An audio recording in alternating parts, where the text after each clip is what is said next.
Hello friends, good evening. कैसे आप? मैं आपका फ्रेंड दिलीप मोड़े, मैं YouTube channel Pharma Docs Info में आपका स्वागत करता हूँ। फ्रेंड्स, आज इस वीडियो में हम फार्मास्यूटिकल इंडस्ट्री के बारे में और अधिक जानकारी लेंगे।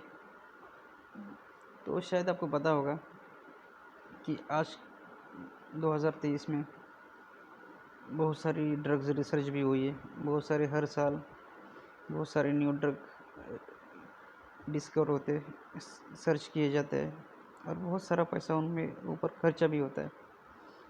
तो इससे आपको इतना पता चला होगा कि हम किसके ऊपर बात करें। तो हम बात करेंगे कि पेटेंट क्या होता है। एक पेटेंट,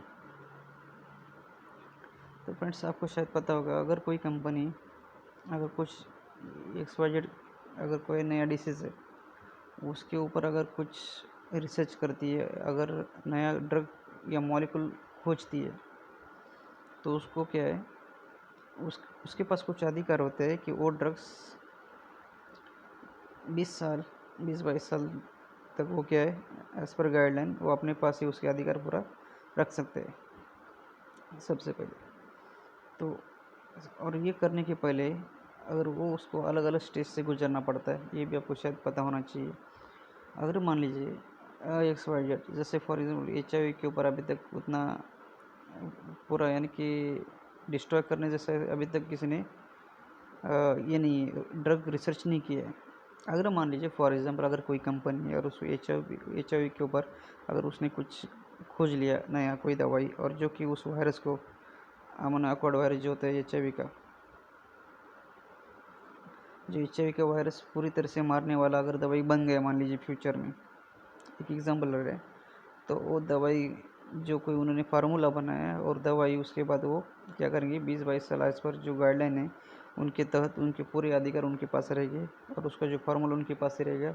और कोई भी कंपनी जब तक उसके पेटेंट उनके पास है, जब तक उनके अधिकार उनके पास है, कोई भी कंपनी वो दवा बना नहीं सकेगी। तो तब तक क्या होता है, जो ऑलरेडी जो अगर मान लीजिए डिस्कवर करने के लिए 5-6 साल में भी 10 साल भी लगते कभी कभी, उसके बहुत सारे ट्रायल्स होते हैं, क्लिनिकल ट्रायल्स होते हैं। उसके बाद प्राणियों के ऊपर वो क्या है, एडवर्स ड्रग रिएक्शंस क्या है और कुछ उसके कुछ ये होते हैं कि साइड इफ़ेक्ट्स, वो हर स्टेज पे उनको उसके रिज़ल्ट देखने पड़ते हैं। कोई भी देखिए, अगर क्या होता है स्टार्टिंग को मान लीजिए होने के बाद वो देखेंगे कि कौन सा मॉलिक्यूल है क्या है। उसके बाद वो होने के बाद उसके स्टेजेस क्या है, मैन्युफैक्चरिंग करते समय किसके ऊपर करना है। उसके बाद validation, dummy batches, validation batch, exhibit batches, ऐसे बहुत सारे होता है। ट्रायल लेते हैं, डिजोल्यूशन टेस्ट होती है ऐसे। उसके बाद अगर ड्रग रिलीज होने के लिए वो क्या उसको टैबलेट में बनाना है, कैप्सूल में बनाना है क्या, ओके। उसके बाद कोटिंग उसको देना है नहीं, ऐसे बहुत सारे वो उसके ऊपर रिसर्च होने के बाद, R&D होने के बाद वो बाद में एक एक क्या प्रॉब्लम सॉर्ट आउट करते और आगे चल के वो डिसाइड करते हैं। तो बहुत सारी ऐसी प्रोसेस होती है। तो ये बहुत बड़ी एक लंबी चेन बोल सकते हैं, एक बहुत बड़ा एक सीरीज़ होती है देखा जाए तो। क्योंकि स्टार्टिंग से उनको जो रिसर्च में है, उनको पहले तो रिसर्च करना पड़ता है, अलग अलग ट्रायल लेनी पड़ती है, अलग अलग प्राणी के ऊपर वो ट्रायल लेते हैं, उसके रिज़ल्ट क्या है, उसके बाद उसका स्टेबिलिटी डेटा क्या है, ईच एंड एवरी उसको क्या है, कुछ साल उसके बाद उसको देखना पड़ता है। वो ऑब्जर्वेशन जिसके ऊपर ट्रायल लिए उनके ऊपर उनके शरीर के अंदर क्या चेंजेस हुए, कुछ अलग सा कुछ हुआ क्या, क्या अपने उसको रिस्पांस अच्छा मिल रहा है, जिस जो हमको एक्सपेक्टेड रिजल्ट है वो बराबर मिल रहा है क्या। जैसे कि मंकी के ऊपर क्या, मंकी के ऊपर पहले उसको क्या डोज वो दिया जाएगा, उसके बाद उसमें क्या रिएक्शन है, उसके पूरे रिजल्ट और डॉक्टर लोग क्या करेंगे, वो चेक करेंगे बाकी का पूरा डेटा क्या है। अगर उनको लगता है कि हाँ सही में XYZ ये दवाई जो हमने बनाई है वो दवाई इस पर्टिकुलर रोग के ऊपर, पर्टिकुलर कुछ वायरस के ऊपर बराबर काम कर रही है क्या नहीं, अगर उनको बाद में अगर लगता है कि वो बहुत ओके, तो उसके बाद वो क्या मार्केट में लॉन्च के लिए तैयार होते हैं। तो उसके पहले उनके 2-3 साल का स्टेबिलिटी डेटा हो, सब कुछ ऊपर उनको स्टोर करना पड़ता है, देखना पड़ता है। उसके बाद स्टेबिलिटी क्या है, उसके ऐसे रिजल्ट्स क्या है, ऐसे यानी कि क्या है, जो दवाई है, जो एक्टिव इंग्रेडिएंट है वो बराबर काम कर रहा है क्या नहीं। ओके, उसका उसका भी एक्सपायरी डेट तक वो कितना, जैसे कि मान लीजिए 100% उसका अगर ऐसे लिमिट मान लीजिए 92 या 98 तक है, तो अगर उसका स्टडी ऑलरेडी किया था 92 टू 98 उसका ऐसे लिमिट है मान लीजिए, और वो 3 साल इसका एक्सपायरी है, तो 3 साल तक 92 ही रहता है क्या नहीं, 92 टू 98 ये लिमिट में पर्टिकुलर, वो भी उनको केस क्या स्टडी करना पड़ता है। ऐसे बहुत सारे कारण होते हैं, बहुत सारी परेशानी का सामना उनको करना पड़ता है एक्सवाइजेड कंपनी को। और उसके बाद हमें लगता है कि ये कंपनी इतने बड़े दाम में क्यों क्यों बिकती है या सेल करती है ड्रग्स को। इसके पीछे का ये रीज़न है फ्रेंड्स, क्योंकि उनको क्लिनिकल ट्रायल से बहुत सारा पैसा उनको क्या है वेस्ट करना पड़ता है इस ये काम में। तो जब ये एक बार ये देखिए ये सब कुछ सक्सेस हुआ तो ठीक है, नहीं हुआ तो क्या है, ऑलरेडी उनका पैसा क्या है पूरा पानी में जाएगा।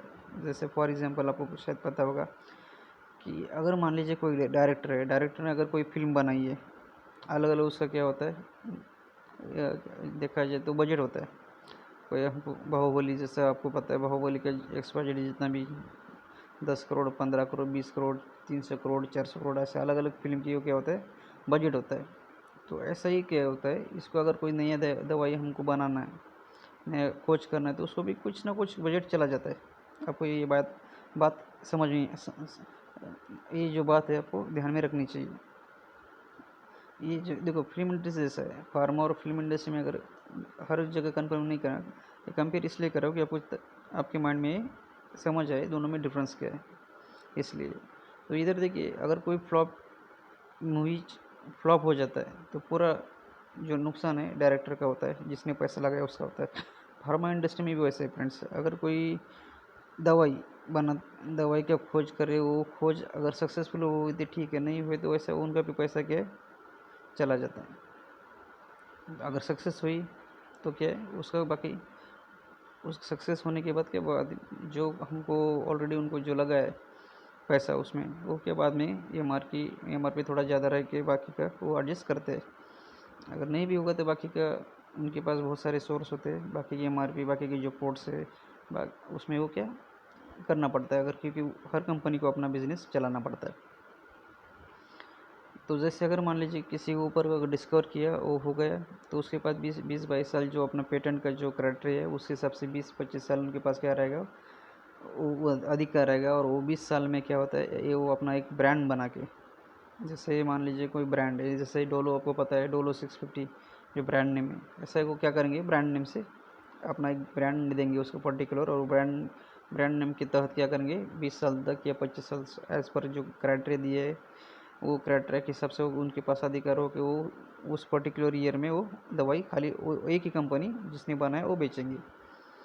अब उसको कहते हैं फ्रेंड्स ये पेटेंट, यानी कि जो कोई उसका पेटेंट की जो 20 साल है वो पूरा क्या है उनके पास ही उसका अधिकार रहेगा, और वो तब तक वो क्या करेंगे अपने हिसाब से, और जो कि सामने वालों की थोड़ा ये अफोर्ड हो जाए उस हिसाब से वो उसका प्राइस डिसाइड करेंगे, और क्या करेंगे वो मार्केट में सेल करेंगे।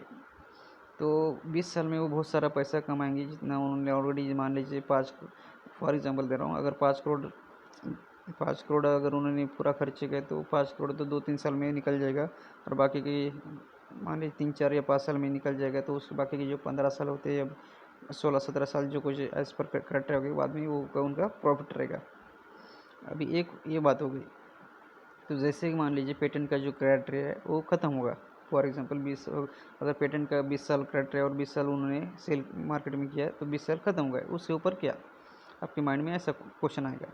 तो फ्रेंड्स जैसे उनको पेटेंट का जो क्राइटेरिया है, पेटेंट का जो लिमिट है वो ख़त्म होने के बाद क्या होता है, एज़ पर गाइडलाइन क्या होता है, वो पेटेंट का क्राइटेरिया जो अधिकार वो ख़त्म कंपनी के ऊपर से ख़त्म हो जाता है, और वो क्या है वो जो फार्मूला होता है उनके पास जो है वो फार्मूला क्या और बाकी की जितनी भी कंपनी है वर्ल्ड वाइड वो फार्मूला उनके लिए ओपन होता है, यानी कि वो दरवाज़ा उनको लिए ओपन होता है। तो चाहे तो कोई भी कंपनी क्या कर सकती है वो फार्मूला लेके जेनरिक दवाई बना सकती है, चाहे जेनरिक बनाए चाहे ब्रांड बनाए, वो हर कंपनी के ऊपर ये होता है। मैक्सिमम क्या है वो जेनरिक बाद में क्या होता है जब पेटेंट ख़त्म होने के बाद पूरी कंपनी क्या करती है मैक्सिमम जेनरिक दवाई बनाती है, क्योंकि ऑलरेडी इनका ब्रांड तो पहले से होता है, ब्रांडिंग बाकी का ब्रांड करके उतना समझे ना, इसलिए जेनरिक ब्रांड वो अपने हिसाब से नाम दे के जेनरिक दवाई बनाती है वो फार्मूला लेके। तो फ्रेंड्स, ये आपको याद रहना चाहिए कि पेटेंट क्या है, पेटेंट में क्या होता है। नया अगर कोई मेडिसिन है, खोजने के लिए किस स्टेज में जाना पड़ता है, उनको कैसा कितना पैसा खर्चा पड़ना पड़ता है, उसके बाद वो कैसे रिकवर करते हैं, ये छोटी मोटी भी जो बातें आपको अच्छी तरह से समझ में आनी चाहिए। उसके बाद जेनरिक दवाई अभी देखिए इन्होंने तो बना दिया अपना पेटेंट था, ब्रांड नेम बना दिया 15-20 साल, उसके बाद उसने अपना जो खर्चा पैसा लगाया था वो खर्चा निकाला, उसके बाद प्रॉफिट भी किया, और उसके बाद क्या है बाकी के लोगों को लिए, बाकी के इंडस्ट्री के लिए उन्होंने क्या किया, फार्मूला ओपन कर दिया।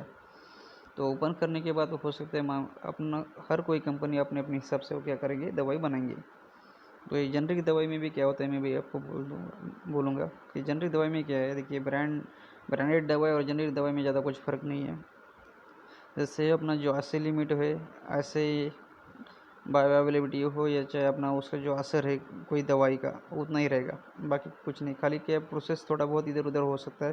जैसे मान लीजिए कि पैकिंग करने का कोई है, देखो कार्टन या शिपर है पैकिंग करने का, या कोई बॉटल है फॉर एग्जांपल, एक एग्जांपल दे रहा हूँ मैं आपको। अगर कोई बॉटल में कोई सिरप है फॉर एग्जांपल, मान लीजिए सिरप का बॉटल जो है, कोई कंपनी में बॉटल एकदम क्या किया, अट्रैक्टिव बनाया, उसके ऊपर लेबलिंग वेबलिंग ये पूरा ये करके मान लीजिए उस बॉटल का कॉस्टिंग ये मान लीजिए 50 रुपये फॉर एग्जांपल। और दूसरी कोई कंपनी है, उसने क्या किया, बॉटल तो वैसा ही रहेगा, खाली 10 रुपये का बॉटल उसने क्या किया, वही दवाई के लिए बनाया। तो क्या होगा, पहले की तुलना में दूसरी कंपनी में क्या 40 रुपये उसने बचाए, याद रखिए। उसमें क्या इस हिसाब से क्या वो चलता है। अभी उसमें खाली बॉटल में उसने 40 रुपये और इसने 40 रुपये बचा लिया, हो सकता है और हर कोई स्टेज में ऐसा थोड़ा थोड़ा पैसा वो बचाए, और दवाई वैसा रहेगा, ठीक रहेगा, सेम रहेगा। और हो सकता है किसी ने क्या किया, फॉर एग्जांपल कोई अपना अभिनेता है, जैसे बॉलीवुड का कोई स्टार है या क्रिकेटर कोई है, उसको क्या एडवर्टाइजमेंट के लिए बना दिया, मान लीजिए एडवर्टाइज तुम करो, तुमको ये इतना पैसा दोगे। अब दूसरे कंपनी में क्या, दूसरी कंपनी वालों ने क्या किया, 40 रुपये जिसने प्रॉफिट में ऑलरेडी दी थी, उसने मार्केटिंग ज़्यादा कुछ नहीं की, ऐसा उसने अपने बलबूते पे क्या किया, मार्केट खाली एडवर्टाइजमेंट की तरह किया। तो 4-5 लाख जो कुछ भी उसका मानधन बॉलीवुड वाले को या क्रिकेट के लोगों को देते हैं आम, तो क्या वो भी उनका पैसा बच गया। तो वो क्या इस हिसाब से वो क्या करेंगे, अपना दवाई ए की तुलना में बी वाला क्या करेगा, थोड़ा सस्ता बेचेगा।